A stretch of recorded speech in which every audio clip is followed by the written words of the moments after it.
Hello friends, તમારું સ્વાગત છે મારા કિચનમાં। શું તમારી રોટલી પણ એકદમ ચોવડ બને છે કે ફૂલતી નથી કે લાંબા સમય સુધી સોફ્ટ રહેતી નથી? તો આ વિડીયો છે તે તમારા માટે જ છે। આગળ સુધી વિડીયોને પૂરો જોજો, સ્કીપ કરતા નહીં, અને ચેનલ ઉપર હજી તમે નવા હોય તો ચેનલને સબસ્ક્રાઇબ કરજો અને બાજુમાં રહેલું બેલ આઇકન પણ દબાવી દેજો, જેથી તમને મારા વિડીયોના નવા નોટિફિકેશન છે તે મળતા રહે।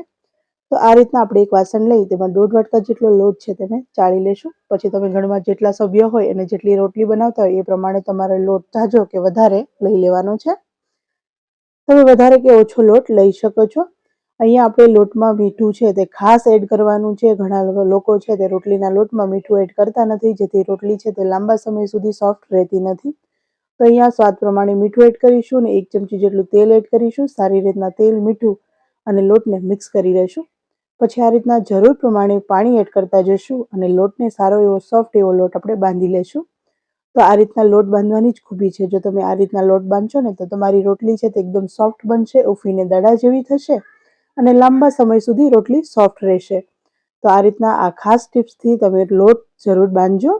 લોટમાં મીઠું છે તે આપણે જરાય સ્કીપ કરવાનું નથી।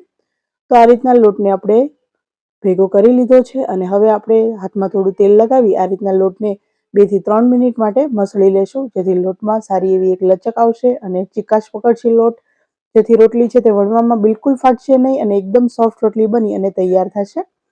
તો આ રીતના લોટને 2 થી 3 મિનિટ મસળી અને પછી ઢાંકી 5 મિનિટનો આપણે રેસ્ટ આપીશું।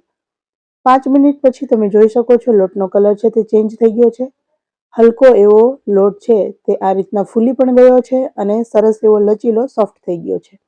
તો 1 મિનિટ માટે મસળી લેશું અને લોટ છે તે હવે ફુલકા રોટલી બનવા માટે રેડી છે। તો આ રીતના આપણે થોડો સૂકો લોટ લીધો છે અને પાટલી અને વેલણની મદદથી આપણે એકદમ સ્પીડથી ફુલકા રોટલી છે તે વણીશું। તમે જોઈ શકો છો આ રીતના આપણે લોટનો નાનો લુઓ લેવાનો છે। કોરા લોટમાં આપણે લોટને થોડો ડીપ કરી દઈશું અને આ રીતના આપણે રોટલીને વણવાનું સ્ટાર્ટ કરીશું। તો તમે જોઈ શકો છો આપણે લુઓ લઈ લીધો છે। હવે આપણે આ રીતના વણીશું।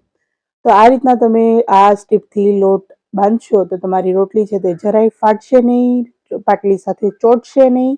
સરસ એવી અને એકદમ ઇઝી એવી તમે જો રાઉન્ડ શેપમાં આપણી રોટલી છે તે વણાઈ અને તૈયાર થઈ ગઈ છે। અને આ રીતના એકદમ પતલી એવી રોટલી વણાઈ અને રેડી થઈ છે। તમે લોટ સરસ બાંધશો ને એટલે રોટલી છે તે એકદમ સરસ રીતના વણાઈ જશે।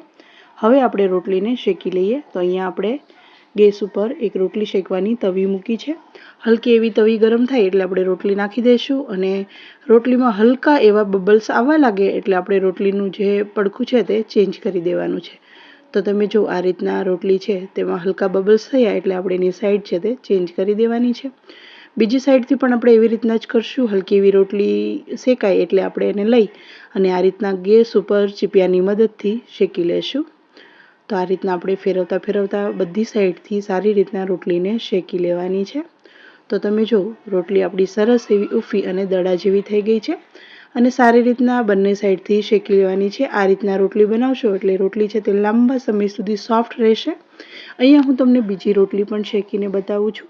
આ રીતના આપણે એક રોટલી એડ કરી દેવાની છે। હલકી શેકાય એટલે એનું પડખું ચેન્જ કરી દેવાનું છે અને પછી બંને સાઈડથી હલકી એવી શેકાય એટલે આપણે આ રીતના એને શેકી લેવાની છે।